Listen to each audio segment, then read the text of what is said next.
Good day, evening, night, morning, whatever it may be. It's a terrible, terrible Monday when we're recording this, as you can see by Tommy's face. But Doesn't even matter. Doesn't even matter. Just hit end. Whatever. Yeah. Scarves and spikes. Thanks for watching, everyone. We'll see you next time. Player ratings. Nobody got anything good. We're just going to cut it there. Bye, guys. No, we have to talk about it. We have to talk about the fourth loss?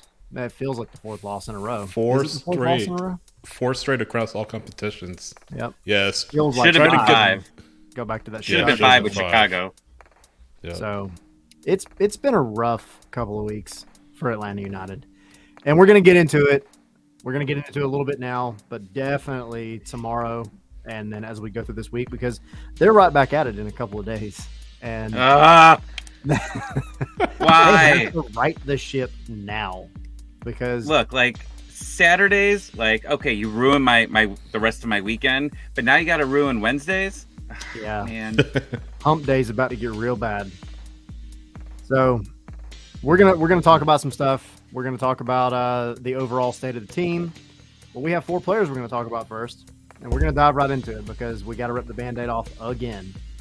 So first one, do it for the day is backup striker Miguel Berry. Oh, by the way, everyone, I found my marker. Well, this is not my marker. This is not the marker I had, but I found mine, and then I was gifted by my girlfriend a set of 4. So I am quintuple prepared now. Long story short, I have a marker. More prepared than Atlanta United was. Markers. Yes. Maybe. All right. Miguel Berry. You ready? Here we go. 3. Frowny face. I put 5.5. Tommy said 3. Thanks. I like it. All right. I mean, Will scores first. Look, I'll dive in. There's no excuse for the way this team is playing right now. I like Miguel Berry. I don't know if it's a tactical thing and the way that he plays just not matching up.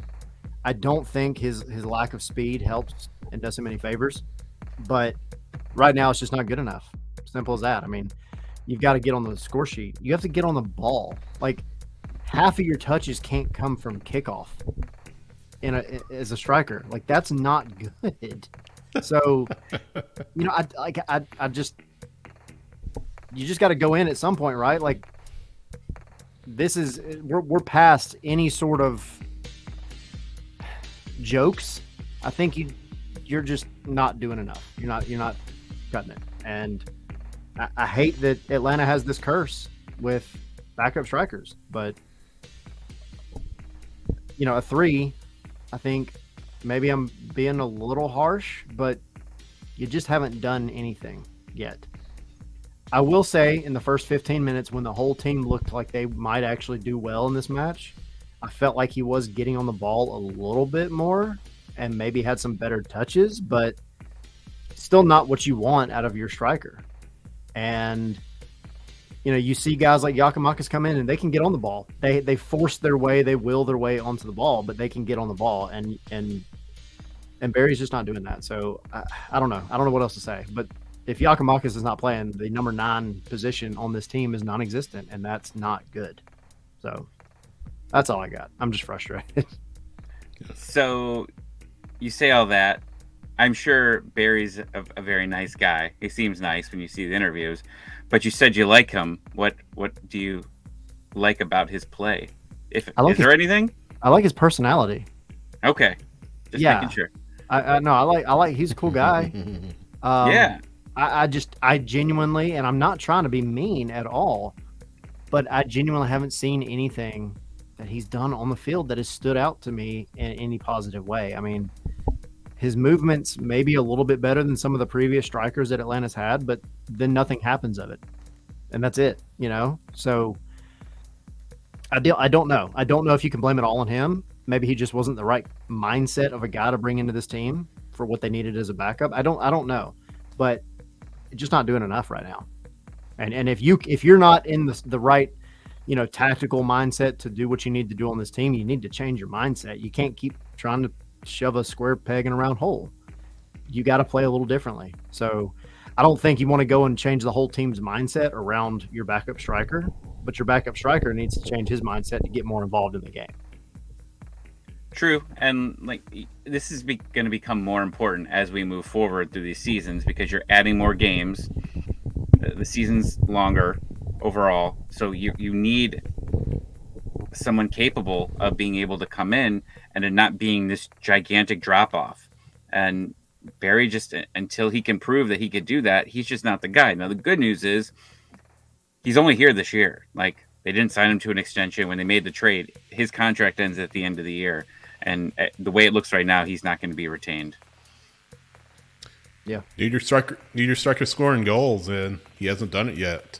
Or putting shots on goal at least. Yeah, exactly. And we talk about that form he had with Columbus, that stretch he had with Columbus where he came off the bench and seemed like he was scoring goals for fun. But since then, I mean, we haven't seen that at all from him. And I feel like, I guess I kind of respect Atlanta United for picking him up in hopes of him capturing that form that he enjoyed for that brief period of time, but it hasn't happened. And outside of Giakoumakis, and we talked about this, I think, last week and the week before, they just all kind of blend together. Who is that goal scorer outside of Giakoumakis? I mean, Parata scored the other night. Good for him. But, I mean, up front, who's going to score for you? Almada, God bless him. Seems like teams are keying in on him and taking him out of the picture. Your wing play has suffered. And, yeah, that just leaves, again, like you guys were saying, a drop-off up front at the number 9 position for Atlanta United. So that's something that needs serious help in the transfer window, barring just a major upturn in form from Miguel. Yeah. So 3 moves. 3 moves is what Garth said he was looking to make in this transfer window last week. Can we make it 30? Can we make it 30 moves? maybe 27. We're not asking much. No, not much at all. I think we're going to be asking a lot more from the guy we're going to say next. Yes. Before we do that, the FOTMob rating for Miguel Berry was a 6.6. 6.6, huh? Yeah. Take the website down. It's over. Yeah. It had a good run. It had a good run. They tried. They tried their best. And I'm not sure I'm going to agree with any of the ratings that FOTMob put out for this game, but in their defense, I feel like they just said, we're just going to throw some numbers out there because this team just played so terribly that day. It was awful. 6.6. It was awful. All right. So, yes, and with that being said, that segue, Tommy, the next one we're going to talk about is Luis Araujo. Again. What does the Scarves mob rate him? I know. We're going to start our own website and do better ratings than them. I'm done with them. Only for Atlanta United. All right. I'm ready. Looks like Tommy's ready. I'm ready. Let's do it. Okay, 6 for me, Tommy. 6.5. Man, I'm coming in harsh today. 4.9? Mm-hmm. Below average, Really? huh? Yep. Because let's remember, 5 is average. I know. So you went Five is below average. So go ahead. Yeah. All right. So Get canceled. here's my thing. Get canceled. This is you. Getting canceled. Start. Here we go. 15 minutes, Luis Araujo looked very good. The whole team looked very good for 15 minutes. And I may be very inconsistent with these ratings compared to previous weeks, and that's fine. But I also think I'm not even going to bring the DP conversation into it. I'm not going to bring the money conversation into it. We know his talent, and it's not being expressed on the field. And he is another one that I'll say the same thing. I like Luis Araujo, not just because of his personality, because I know he has it in him. I know he does. But whatever you're doing now is not working. Now, I do feel like the chemistry between him and Lennon has been much better actually in the past 2 games. But I actually thought it started off really well in this game. They had opportunities, they had chances, but Arujo, to be fair, is probably the highest rating of anybody I would give today besides our last one. So I do think he did better than the rest of the team because the team was awful on Saturday night. And, we can go into specifics if we want to talk about specifics, but I mean, at the end of the day, it's the mindset.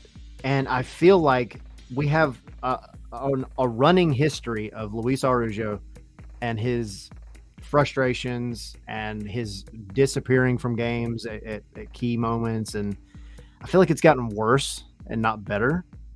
And now I feel like the whole team over the past few weeks has been doing the same thing. Something doesn't go their way. And instead of showing that fighting spirit that you want to see out of your team, they're dropping out of the game completely and forgetting everything that they came into the game to do. They're forgetting their entire game plan. And I'm not saying that that's Arujo's fault. I'm not saying that it's like bleeding over from him to the rest of the team, but it's just overall a worrying tendency that you've seen over the past few matches. But Arujo, with the talent that he has, again, I'm not talking about money, I'm not talking about DP status or anything. The talent and experience he has playing in a European league that some of these other players don't, he should be stepping up and saying, no, I'm going to lead this team by example.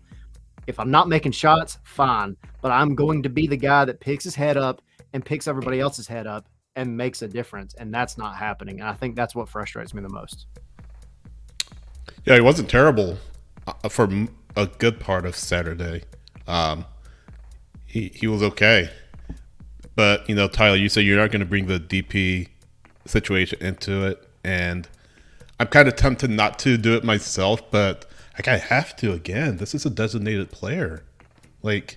You're held to a higher standard if you're DP, and you can't just deliver just okay performances if you're getting paid the money that you're getting paid. And I don't mean to make Luis a whipping boy.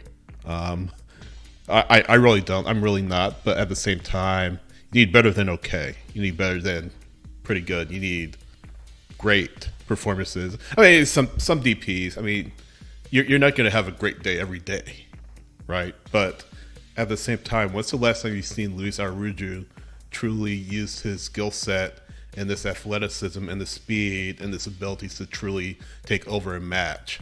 And Tyler, you talked about mindset. Pineda talked about mindset, in his press conference afterwards. And Joachim Watkins talked about mindset. We'll get to that probably a little bit later. But yeah, that's exactly what it is. I mean, we know the team have. I don't want to talk too much about the team because we're talking about Arujo, but we know the team has it in its locker. Where is it? And guys like Arujo need to rise to the occasion. He's getting paid way too much money to, again, just be pretty good or good for a few minutes. Yes, he had good chemistry with Leonard for a little bit, but that chemistry needs to continue. When you go down 1-0, you can't hang your head and just quit. You got to keep playing. You got to keep your head up.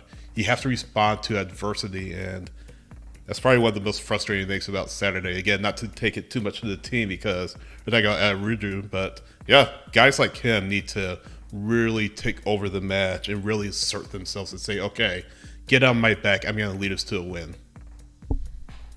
When he came in as a sub the other game, looked good. That was what he was good at before. And then he starts off hot. There's an opportunity. I swear, I need to go back and look at the Portland game last year, but it almost felt like the exact same situation where he's one-on-one with the goalie and all he's got to do is just somehow get it past him. He gets that in. It's 1-0 early. The entire game changes completely. You're at home. You're up early. And he doesn't do it.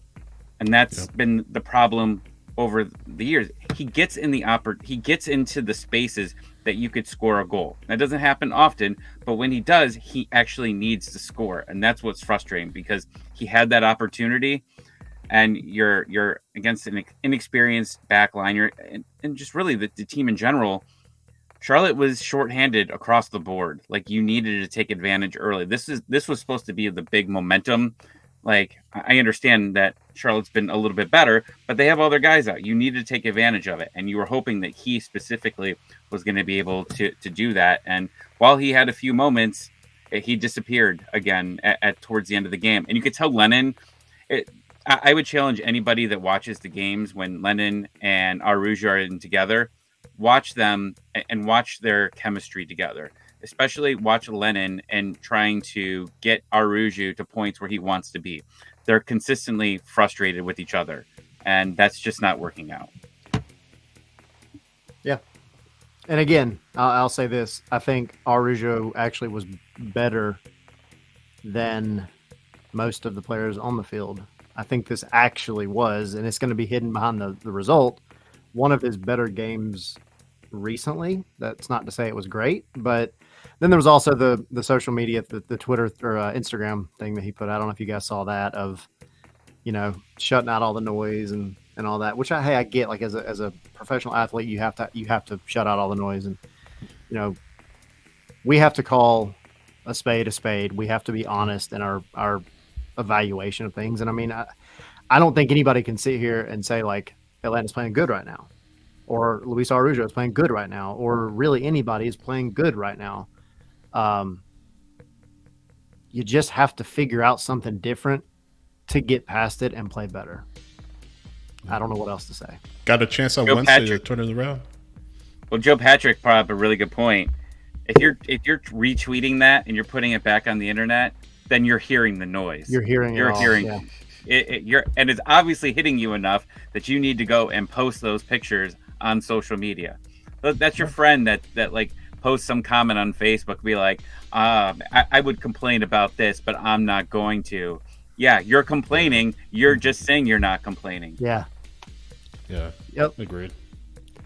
So, Fought Mob, 6.5. Okay. So Fought Mob feels that Miguel Berry played better than Luis Arujo. Yeah. Blow the website up. Jeez.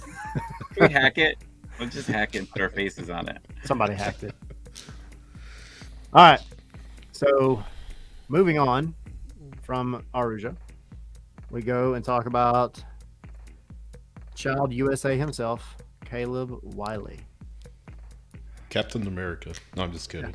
Captain America Jr. Sorry, Pulisic. Yeah. If you're watching. I don't think. I just remembered Gutman can't play on Wednesday. Nope. That's right. And Caleb Wiley can't play on Wednesday. That's Ronald right. Hernandez time, baby. Oh, man. I'm actually not mad at that. I am mad that Gutman has to miss the game because I think it's crap. I know the laws of the game and all, Sorry. but whatever. Anyway, I got us distracted. My bad. All right. It's okay. Ready? Oh, sorry. 4.5. Wow. 4.5? I've got to be consistent. I said Arujo was one of the better ones on the field. Look, Tommy, man, 6.5. Me. Tyler doesn't like America. He put a 4.5 and an American flag under it. 4.5. Texas dollar sign? Yeah, no, I'm going to leave the American flag. I'll leave that there. There you go. Go ahead. Yeah, Why do you man. hate Caleb Wiley, Tyler?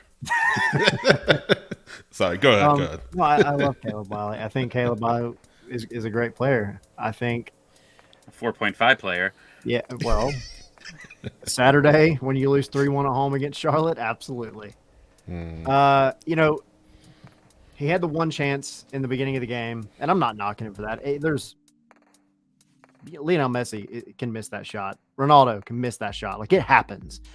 But you skied the chance that you had. That's not why I gave him a 4.5. But that goal, what could have been a goal there, you had a golden opportunity. That would have changed the entire game, I think. But no, I mean, you look at his stats. I mean, they weren't great. He got beat on the ground a lot, unfortunately. But I think it wasn't that he glaringly did anything bad, and I don't think he glaringly did anything just outstanding. I think he could have been a little more active and putting more service into the box and being a little more involved, because I feel like Gutman got more involved in the attacking third than Caleb Wiley did.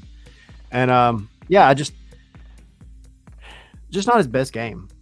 But also, like, he's getting ready to go to Argentina for almost a month. Like, you kind of expect, like, maybe his head somewhat rightfully wouldn't be in the game as much. The other players are a different story. But Caleb, I mean, again, I'm trying to be consistent today with the ratings that I'm giving. Araujo was a little bit better. Caleb Wiley wasn't quite there, but none of them were. To me, nobody was even average in this match, except for the next one we'll talk about. But that's just the way this game went, and I think the whole team needs a freaking wake up call at this point. Something needs to happen, whatever it may be. Flipping tables, chicken and rice, like. But Pineda needs to be the one doing it, flipping the tables and yelling it, because the intensity, and he talked about it, we'll talk about it, but the intensity wasn't there by anybody. And so that's why I'm giving everybody below average today. Is it February 2nd? Is it Groundhog Day? I feel Because, like.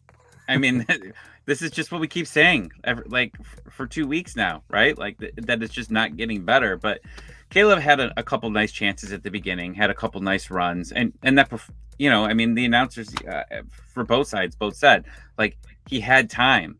He could have stopped it and then taken the shot, but he was rushing things. What does this remind you of? Right around this time last year, when this team could not score a goal to save their lives, everybody was rushing it. And what was happening? Shots were going over, shots were going wide. And right now, the confidence level of this team has to be at an extreme low. And then you add the intensity. And the intensity, I think, is the most frustrating part about just, again, we're kind of getting off track, but like what you said, though, it is true. Because like even that last year, you still saw the intensity. You still saw this team playing hard, and you still saw them, you know, getting in there. Right now, it just doesn't feel like it. And you could tell just by their frustrations, you know, getting into the ref's face. And Caleb, I thought that he was one of the few people, which I thought that he had that energy still. I thought that he was definitely running hard. You know, him and Gutman. Like Gutman is rarely ever one that you blame for any of that stuff. But I thought that he was at least there. But you need more. And if you're getting these rare opportunities, you have to take the most of them. But I think that's why he just floored it, or just skied it. You know, up there, was just because he was pushing too hard. Yeah. Looking at last year's Caleb and this year's Caleb has been a gradual increase in his level of play, I think. I mean, he's still young. He's still 18, so let's not forget that. But still, I thought that, you know, it was a decent performance. And, you know, I know some people are going to say, well, you got on Aruju for the score you gave him. But that's different. That's different. Wiley's in a much different situation.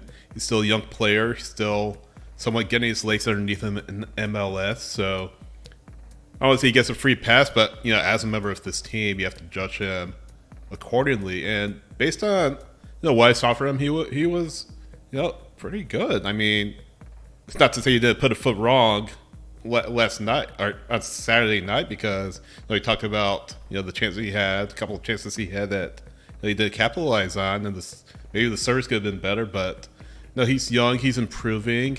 I don't want to be too harsh on him. I mean, yeah, granted, you know, you lose 3-1 and you get a late goal to avoid a shutout. But at the same time, you know, not a bad performance. I don't think he was the man of the match, really, but for Atlanta, that is. But yeah, I mean, I thought it was, you know, a good performance. Good performance, and it was certainly something to build on, you know, as he goes to Argentina.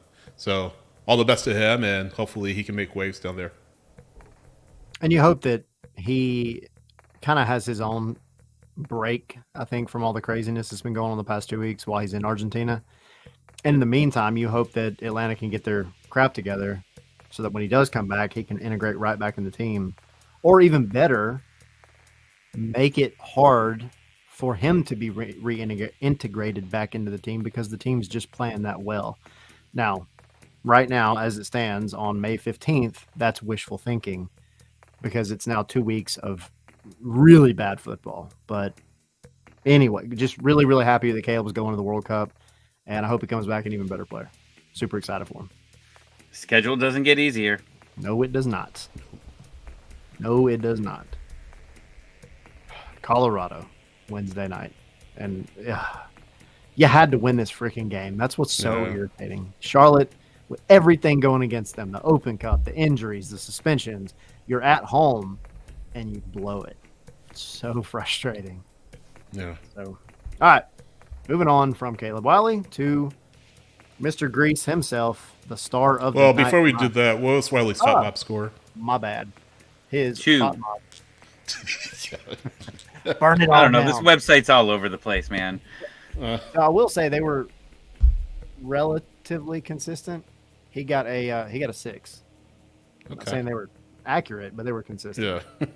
Even 6. All right. Cool. So yes, Fat Mob loves America, yes, they do. unlike Tyler. You know, they didn't. Hey, I drew the flag. They didn't. All right. No American flags on Fat Mob. Yeah. All right. Yorgos Yakimakis.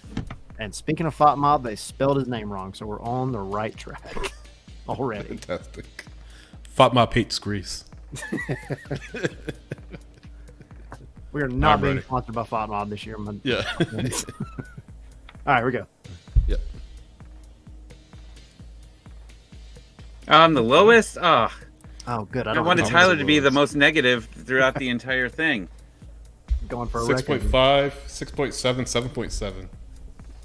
All right, I guess I'll go first. The game completely changed when he came in. The style was different. There was a different attitude. All of a sudden, he commands you watching him when he comes out, right? Like he's making that run. Like you know that he can make things happen at any time. And you talk about intensity. I've never questioned that man's intensity on the field, besides maybe when his leg was hurting a little bit throughout the first couple early games. The guy just can be there. And I know people question why he came in, and there was a lot of questions like on Twitter. Save Yakimakis for Wednesday. And I think Moadu said something on the lines of like he needs to get playing time, like he needs to get match ready. And I thought that was absolutely a great performance by him coming in. Like when they're around the net, he's just in the box. Like he is there and he's pushing guys around. He's very active, and it just changes the feel in there. And like you've got, and I guess they haven't really seen it in much as soccer, but like in hockey, you've got those guys that just go around the net and like antagonize the goalie. Well, that's what I feel like Yakimakis is. Like he is just a threat to the keeper, and the keeper has to keep an eye on him, and they're going to bump into each other, and he's going to bump into everybody in that box, and he's still going to get a chance to score a goal. So he's the attitude and the presence that you need at that position. And I would give him an 8 if this game was even closer at all, because I think that he was really good. Yeah, I going with being consistent again. He was by far the best player on the field, in my opinion. I mean, he was only there for a half an hour. And yes, the game changed immensely when he was put on. It's unfortunate that you have the red card issue and all. That kind of changed the game entirely. But if you haven't figured it out yet, Yakimakis is the passion of this team right now. And he is the guy that he doesn't go out and solve his issues and solve the team's issues by just yelling and screaming at everybody. He backs it up with what he's doing on the field. And we'll talk a little bit about kind of what he said in the locker room after. Maybe not today, maybe, I don't know yet, but definitely tomorrow on the show. But regardless, I mean, he's the guy that is bringing the life to this team. And unfortunately, one guy can't be the one bringing all the life to the team. That's the problem. That's the inherent problem right now with Atlanta United is there's nobody else. Brad's out, and when Yakimakis is out, there's nobody that's effectively bringing the life. I mean, Brooks Lennon tries. Andrew Gutman maybe tries. Yeah. You know, they have their moments for sure. But by bringing the energy, I mean not just Maybe Miles too, to some extent. Miles, yeah. And those guys all bring certain amounts of talent and everything else. But I think what really changes things up with a guy like Yakimakis and a guy like Brad Gazan is their experience. You have guys that have played in strong European leagues and have done well over there, and they're now bringing that talent to MLS. You should listen to them, and you should want to listen to them if you're on the field. And Yakimakis is one of those guys. And so you just got to figure out a way to make that happen consistently, even when he can't play, even when Brad can't play. And it was a breath of fresh air, I think, seeing him on the field. I think it changed a lot. And I don't even know that Parada goal that consolation goal goes in without having him on the field because he takes up so much attention from everybody else. So kudos to him.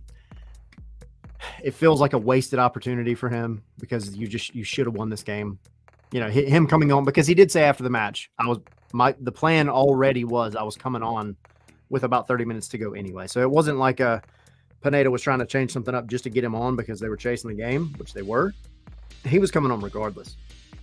So you hate that him coming on and then Parada getting that goal was just a consolation goal and not a go-ahead goal or a game-winning goal or something like that. So it's unfortunate, but he's back now. Hopefully he starts against Colorado. And that hamstring issue, he did say it was perfect. He said everything's good to go. He had nothing to worry about. So that's good news. Hopefully he can light a fire up under everybody else and get them going in the right direction. Yeah, because you need it. And Pineda said, look, we have to win every match at home. I mean, not his words, but essentially laid down the fact that, it's unacceptable to lose at home, especially at a scoreline of this magnitude. And Giakoumakis is going to be one of those players that can do so much more than score goals. He can be, like you were saying, Tyler, that leader for you on the field. I mean, of course, Brad is out, like you said, Ozzy. So I'm looking forward to seeing what the response is from this team. We assume that he will start against Colorado. Excuse me. And I feel like if he does, I feel like they'll win that match. I mean, you can't say what he said and then just go out and lay an egg, right? And, it's going to be so important how this team responds against Colorado. Again, good to see him healthy, good to see him back out there. I kind of didn't think he'd play because, the game was out of reach, but, he did get that run out. And, like you say, he takes up a lot of attention on the field, and he is slowly starting to prove that he can be a proven goal scorer in this league. I mean, he scored 5 times in 5 starts, for crying out loud. And if he comes in on Wednesday against the Rapids team, coming across the country, coming off a loss, and looking to get some wins on their schedule because it's been a while since they've lost. Since they've won, I should say. It's just so important for them to come out on fire with their heads on fire. I think Giakoumakis is going to lead that. Actually, I'll correct myself. Colorado won on May 6th, and again, the U.S. Open Cup, but they lost 2-1 to Philadelphia. So the point is, they don't have a lot of wins this season. They've only won twice, but they'll be looking to, again, coming across the country, they'll be looking to get their season back on the right track. And again, what will the response be for Giakoumakis potentially starting and Atlanta United as a whole? If they lose Wednesday, it's going to be bad. Yeah. This is building up. It's not getting better. You're not seeing improvement. You're actually seeing things, in my opinion, get worse. It's not going to be good. Yeah, I agree. Yeah, we're going to oh, sorry. Before you do that, or before you go on, what was this FOTMOP score? 6.8. We're close. So, yeah, definitely more in line with everybody's score here, at least. Yeah. Everybody loves the Giakoumakis. Yep. Yeah. How can you not? Right now, I mean, he's the only one that is consistently showing that he wants to play soccer. I mean, Gutman, I think you never Brooks Lennon. And Lennon, right. Yeah. There's a handful. Yeah. I just want to make sure because, we could say about Brooks crosses and all that. Which that guy works hard. So much better, by the way. Like, Lennon had, the one to Caleb. Like, he had so many good ones in the past few matches that nobody wants to capitalize on. That's what's so frustrating. But, yeah, like, Lennon every day busts his rear end going out trying to play. Gutman never stops playing for this team. Giakoumakis is another one. So you've got key guys there. Yeah. Now it's just bring that intensity all the time for the entire 90 minutes, not for 15, and not for 15 in the beginning and then you go down a goal and then the 90th minute is when you start playing again. Exactly. That's what's frustrating. So thoughts on the team as a whole right now? Not you ain't got to rate it if you don't want to, but Yeah. what you got? No, I tweeted it out over the weekend. I felt like going into the season. I think all three of us felt going into the season that Pineda would be given at least the end of the season to see what he can do with this team, barring any injuries.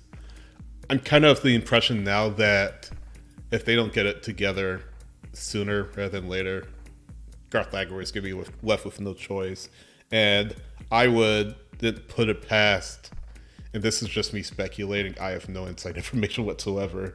I mean, I wouldn't put it past them to make a change if they lose to Colorado on Wednesday. Just based on where their season is right now. I mean, again, this could be a massive stretch, but after Pineda saying, okay, we have to have intensity, we have to have that momentum, we have to have that 90 minutes, all 90 minutes. And if they lay an egg against Colorado, no, but if they lay an egg against Colorado, Sydney. Wow. Right, well, hot take Sydney. Well, again, I love it. Controversy on the show. Yeah. I love it. No, but I mean, you have to wonder if this team lays an egg again on Wednesday, is the team tuning him out? And I would like to think, okay, they will at least wait till the international break for Lagerwey to bring in a few more reinforcements. But, I mean, is the message sinking in? I think Felipe asked something to the effect of that on Saturday night. And Pineda said, he believes in his team. He knows the team has what they need to improve in their locker because they've shown it earlier in the season. But at some point, if this continues, you have to wonder, okay, is the team just shutting him out? Is a new voice needed? And, I'm not a big fire the coach person, but, there's going to have to be some thinking to be done if this team doesn't get their act together and fast. And Wednesday night is going to be, Tommy, you kind of hit on it, very important to set the tone for the rest of the season because this team has to make this place a fortress. And they talk about it all the time, but they have to do it. And Wednesday, you got to go out and play with your hair on fire. There's no advantage going into this game. Both teams played on Saturday, so there's nothing there. Colorado did play on Wednesday, the prior Wednesday as well. So you could say that, but you have to see some response. But I'd say the only thing I really went off on Twitter was that it's lazy if you're just blaming one part of this equation. Like, it's lazy to just blame the front office. It's lazy just to complain about Pineda. And honestly, the players have seemed to be the ones that have gotten, besides Aruju, the least complaints or frustration about it. It's always about the front office and the coaching staff. And it's really, it's if you're watching and you've been watching the entire season, it's a combination of everything. And the front office has just been years of frustration from there. But there's definitely some things that I think that Pineda should be able to fix or make some adjustments where I don't think he has made the correct adjustments at times. So I think that's been a problem. And then the players. I mean, we've already kind of went off on the players, but it's when you fail, everybody fails as a team.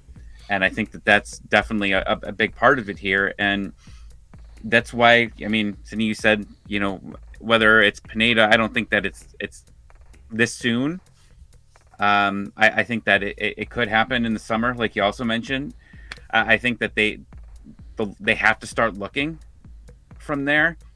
But then also these players are also playing for their positions, right? Like they're playing for their positions on next year. You've got a lot of guys that are free agents from here, and you've got guys on contracts that you can potentially try to move out to move on from them. So the pressure's on for this entire team.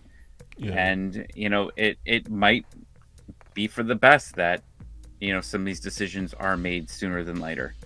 Yeah, it's not to say if they lose on Wednesday that Pineda will sort of be fired, but if you do, and if they again don't come out in the right mindset, you'll have to ask some questions about whether he's the long-term answer for this team. I understand they want to be stable, but at the same time, you have to ask some questions. So, how many times can you go in? No, and I get it, but how many times can and I understand Pineda is a coach that doesn't like to openly criticize his players in press conferences like some other guys, like calling out Joseph Martinez when he's not playing well. But sorry, is this my spot to stop? Oh You no, asked us for our final thoughts. no. I'm just saying the clock is ticking on. Oh, the clock. I get it now. I get it.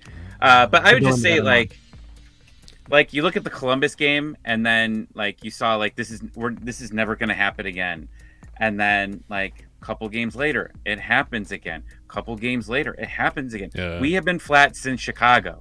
How can you make a difference now? The players, if you don't see a reaction from the players, I understand if you still lose, but you work your Good ass reaction, off yeah. to get it. That's fine, but you have not seen a change in these players since that second half of Chicago. Open Cup game was miserable. I understand there was different things from there. There was different circumstances, different players playing together, never played. But now you've been having your roster start, right? And it's just Nashville was bad, Miami was bad, this was bad. You're not seeing much of a reaction until it's too late. And you know, I mean, even the Miami game, like you didn't really see a reaction until there was a red card. So there you go. Oh, man, this is depressing. This is 2022 again. I know. I'm out. Dipping Tommy's out. gone. He's out. I don't Tommy's blame him. back. I'm back. I just wanted to show my frustrations. Where's flip the table? It's my wife's desk. I can't do that. No, I'll table it. I can't. It's too expensive. Yeah. So where do I start? First of all, I'm never going to be able to look Pineda in the eye again because we had this conversation at the training ground about him wearing the trench coat again and the superstition. And apparently they even called it out on the broadcast about him wearing the trench coat in like 85, 90 degree weather. And they were like, why is he wearing a trench coat? And I just have a feeling that maybe superstition was involved. And he wore the trench coat after the conversation we had the week before last. He wore a polo to Miami, which was an entire wild card, and it didn't work out. So he can't do that again. So I thought, all right, well, he's wearing the trench coat. There's a win incoming.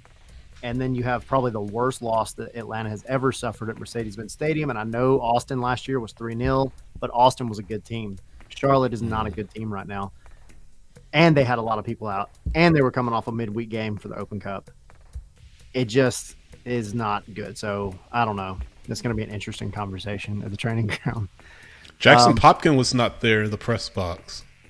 He was not. He's graduating, though. So Yeah, he was graduating. So I don't know, correlation. Who knows? maybe. How many times are you gonna like get into it with Pineda? Like your awkward handshake like happened. Like at that time you said you could never look him in the eye. I know, Now man. you've got this situation. It's just, I'm I on a think roll. you're hoping Pineda's out, so you don't have to. You can start fresh. You can start fresh with the guy. Like you can give the proper handshake. You don't Yeah. criticize his clothing. I'll It's give a him fresh fashion start advice. from Tyler.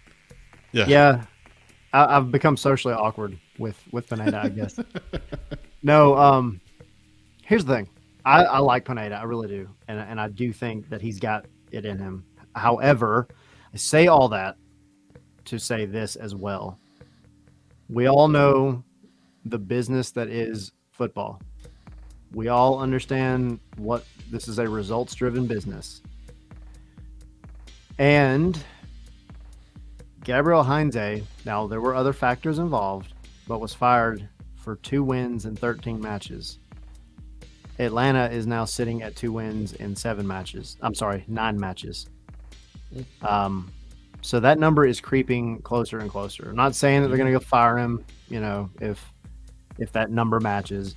But like you guys were saying, if they go out at home against Colorado, a team who is also not doing that great, and can't figure it out, even if they lose, if they continue to look the way that they've looked, take numbers out of it, take the statistics out of it, but the eye test can tell you that these players are just not putting forth all the effort that they have.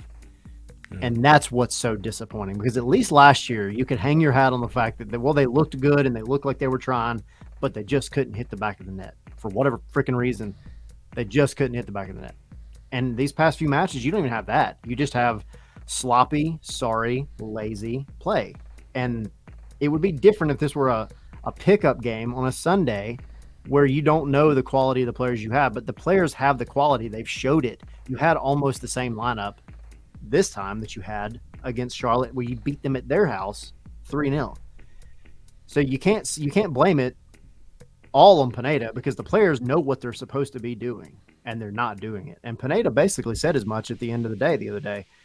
He said, our training sessions are so intense. The intensity's there in the training sessions, but it's not translating to the pitch. Mm-hmm. Now, as coach, you have to figure out how to translate that. That's part of your job. But also, like, somebody needs to light a fire under the players. That's also the coach's job. But, like, as a player, you should maybe kind of, like, want to keep your job, right? Like, nobody's locked down in this team as far as their positions. I mean, Yakimakis and Almada, I'll give you those. But I would even argue the guys like Lennon, Gutman, like, obviously the goalkeeper situation is not a lock. Miles, maybe. But, like, short of those guys, like, everybody's really got somebody on their heels in terms of fighting for that spot. Why are you not putting forth the effort? And I think that's what's so irritating. And there's so many theories as to what could be done to fix it. If I'm Pineda at this point, I'm coming in with a little more frustration, a little more get your shit together type mindset.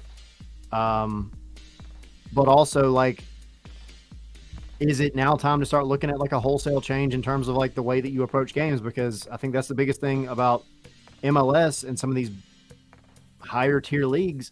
You can't just run out the same formation every week. There's definitely a difference in changing your tactics in, let's say, basketball or hockey or like a smaller sided game. You can't do that as much in soccer, but you can be pragmatic. And I think if this is not working right now, it might be a time to switch it up. Whatever that may be. 3 center backs, 2 striker, whatever. But you're coaching for your job at this point, and something's got to change. Yeah. Well, I think we leave you with this, because if you go into you lose Colorado, right? You lose Wednesday. You go on the road to Chicago, which we've had not good luck in Chicago. We've had some pretty really long, terrible score lines. You go to Orlando. I understand it's Orlando and they just got destroyed by Columbus, but they're still Orlando. You lose that game. You lose your rivalry game, right, to them. That looks even worse. Then you come home to play New England. Yeah. It's a tough rest of the month. This could get worse. If you don't win, you could add 4 games potentially to that losing streak. I'm trying not to be negative, but when you look at the numbers, it's not getting easier. This was supposed to be your easy game to get a win. And thank God the LAFC game got moved, because that would have been the first game in June. I think you're just getting that week off now, right? Like, I think that's just like a bye to really get I don't think they rescheduled anything for that week, right? Like, there's nothing there. They did. Not for that week, but yeah. Yeah. Okay. So, yeah, I mean, you'll get a week off, but again, and then you go on like a couple home streak. But again, this is not getting easier. So as we say this, what is the losing streak at 4? Yep. Yes, you could potentially get, by the end of this month, you could be at 8. Yeah. So hope it doesn't get that far. Now, hope it doesn't get that far. Also to remember, last point, Atlanta's in 4th. Atlanta's also 6 points away from the bottom. Yeah. Yeah.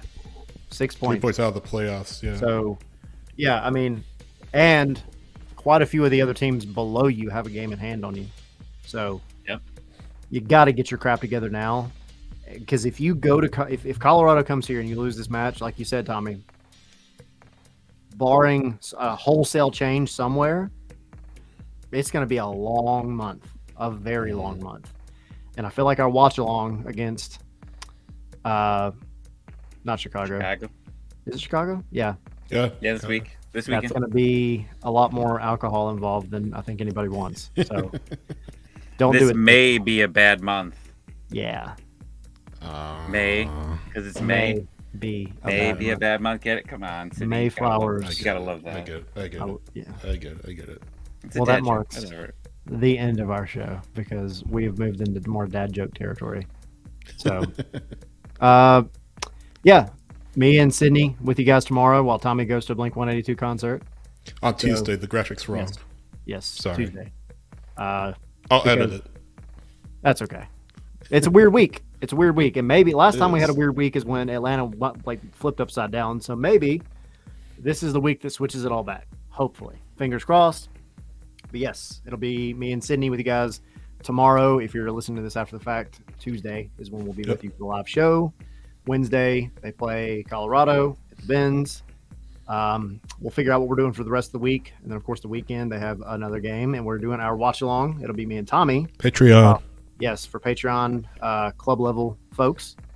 So come join us on that. That'll be fun. It'll be exciting. May or may not do another giveaway, and I'm sure there will be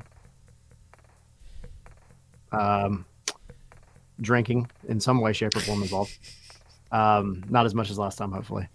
Yes. Yes. Drink. Yeah. It'll be a good time. Can't wait to see you guys. And as for the Patreon stuff, make sure you're on there, patreon.com/scarves and spikes. Follow Tommy ATL96, Sydney at SH Wrights, myself, Tyler at ATL Pilgrim. And I do believe that is it. That's it. Thanks, everyone. We'll see you next time.